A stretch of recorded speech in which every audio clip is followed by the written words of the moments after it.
Hello and welcome to our next video blog. I thought it would be good to carry on talking to Andy Serkis about some of the fun and games we had during our first block of shooting. Andy?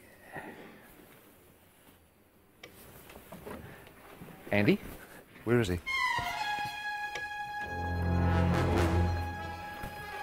Andy? What is this place? This isn't Wellington. Where am I? Isn't this where James Bond crashed his Aston Martin in 1964?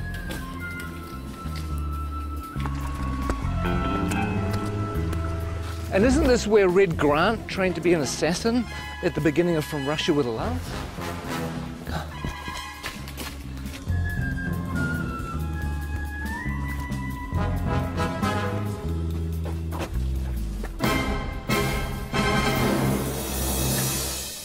You know what? I think we should just run the blog anyway.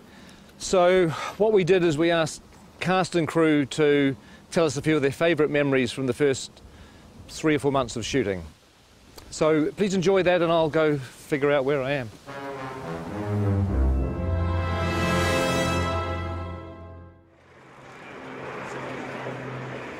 What are the things that stand out for you the most from the first block? I think for me, my favourite stuff we've done so far has been Gollum's cave. Was that precious? The way that Pete did that scene, it felt like I was watching a play. It was sort of like you could just sit back and watch these amazing guys do their thing. Him and Martin together were fantastic. It was really cool.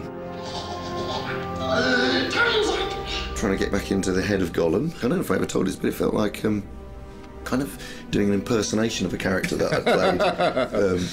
Yes. A long time. It was weird because it was like, you know, having to re-own it again. Yeah, it was pretty cool. It was a nice way of starting. I felt sorry for Martin because he was suddenly thrust into having to find the character of Bilbo and have to deal with you for a whole week, going at him the whole time. I mean, it must have been a bit intimidating. Blazes and splashes. It's a meaty mouthful. Yeah. It's going to be a good movie. Check it out. After 2 years of, oh my God, when are we ever going to shoot this film? We had 13 dwarves and a hobbit. We might have had a wizard as well. And suddenly, it's real. Seeing the sets were like amazing. That was true. I mean, coming to Bag End for the first time and walking through. That was our first day, wasn't it? It was, first day on the job. That was amazing. Can you name them? Name the dwarves. Ori Dori Nori, Biffa Bobba, Biffa... Biffa Bobba Buffa, Ori Nori Nori. I can never remember. See, that's the problem. You can't even remember who they are. You have Philly and Killy. There's Thorin, and there's Gloin, and there's Oin, and Dwalin and Balin, and there's Biffa, Buffer and Bomber, and then there are the three Dori, Nori and Ori. I think that's it, isn't it? I think so. 13 Dwarves is one of the reasons why I dreaded The Hobbit and why I really didn't think I was going to make it for such a long time. But the irony is it's turned out to be one of the joys of the film. Oh my God.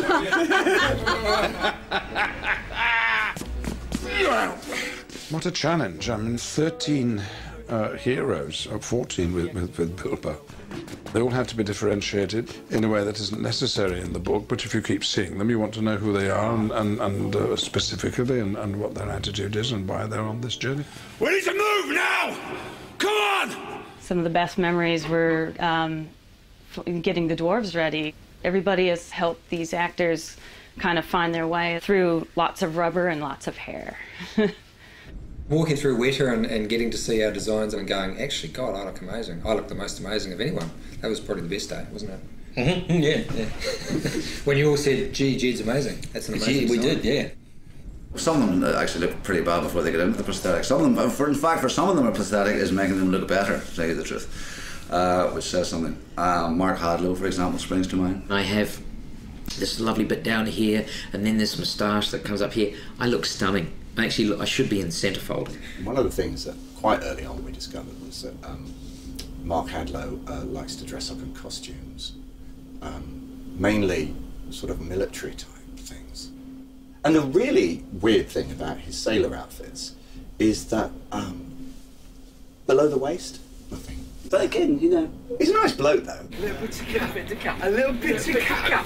One of them doesn't have to wear a beard. Yeah, well, we're all very, very jealous of that. Actually, he is the Aidan Turner. He's the sexy dwarf. I don't even think he's got a beard, actually.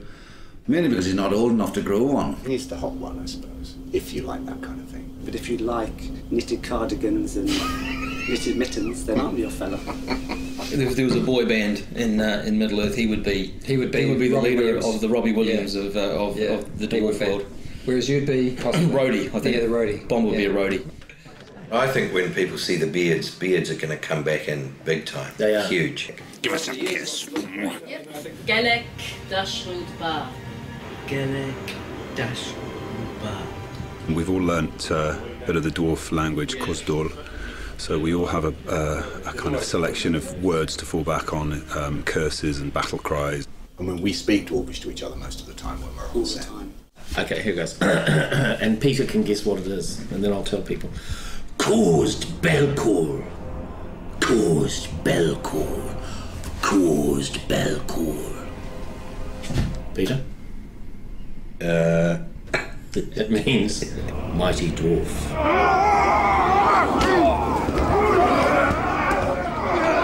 We had Trollshaw.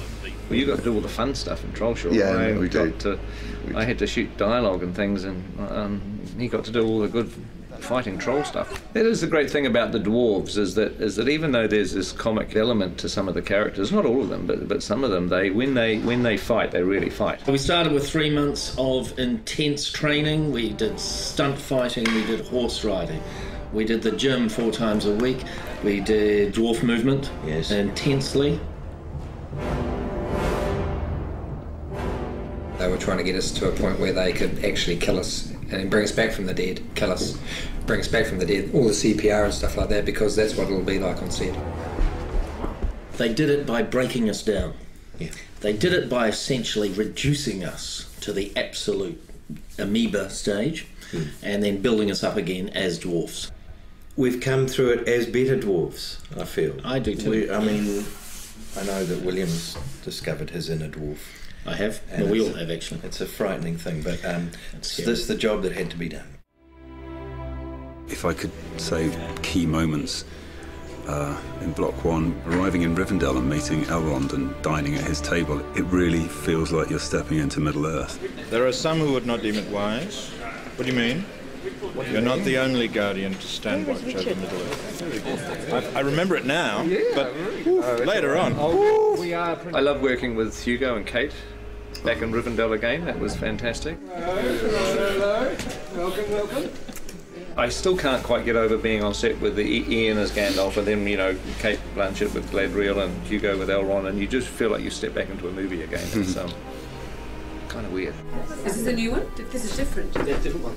High points really, I think, was getting Kate Blanchett with a long train. Beautiful. Kate, that's beautiful. Who that is? They're all going to want one. Just don't ask me to walk anywhere. One of the things that I like is that we're getting a little bit of the music into the movie too, the songs. Tolkien wrote quite a few songs for The Hobbit. I got to sing a song. You want to hum a few bars for us now? Oh, it's a classic song.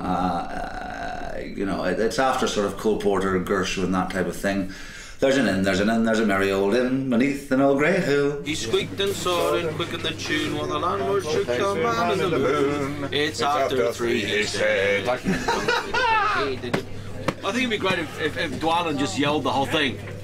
So the cat They'll swallow the tipsy cat. Is this the version? Is this the Metallica version? Who is this? That's the Metallica version. Well, I'll be singing at the Oscars is a different matter, but hopefully some people might sing it in the shower. Oh, excuse me. I think this is a Peter Jackson question. Which dwarf would you like to invite to dinner? Well, I wouldn't invite any of them except myself. I'm afraid that the table manners aren't of the best. But you get your fist when you do that! They would not want Biffa over for dinner. He would be like the bottom of the line. Ori, because he'd be very polite. Excuse me. Well, it'd be me, obviously, because I'd cook. Stephen Hunter does pretty well with a bad table manners. He just eats so much. Have you seen the size of him? I mean, oh good lord.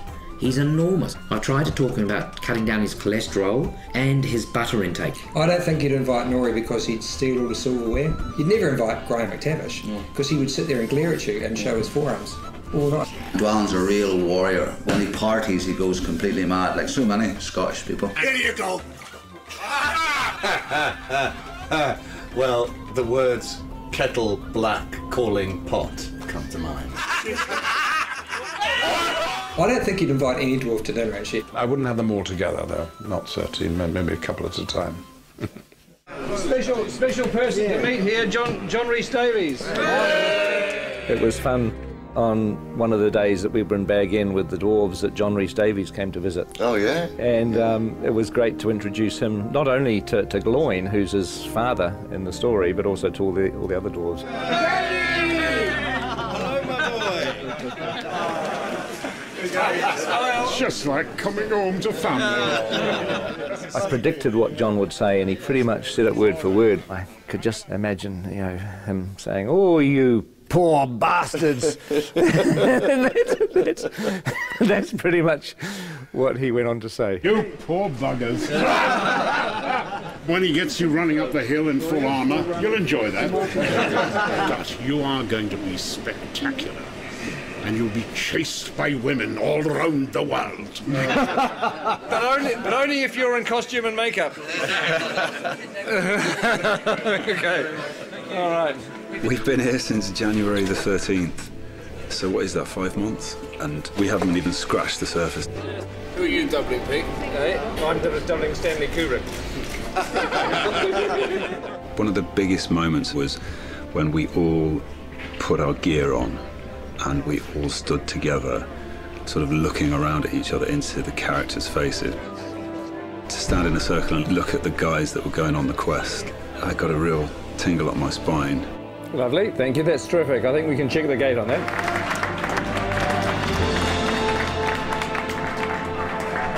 Thank you very much. Thank you, guys. Thanks, guys. Thanks very much. Thank you. Bittersweet moment, but it's time to leave. Hasta la vista. Then driving off. I'm waiting for somebody, sorry. It could have been even... I know. Just go. Oh, really? Yeah, just go. We've had enough. Go. Are you wrapped? No, I'm not wrapped. They're keeping the good people. Okay. Oh, hey, Go again, we'll go now. Hey, Okay, we'll go now. it's a bittersweet moment, but it's time to leave. Hasta la vista. Well, I hope you enjoyed that. I don't know whether there'll be any more, because I have to find New Zealand, which I've lost. I think it's over here. Who is that odd little fellow?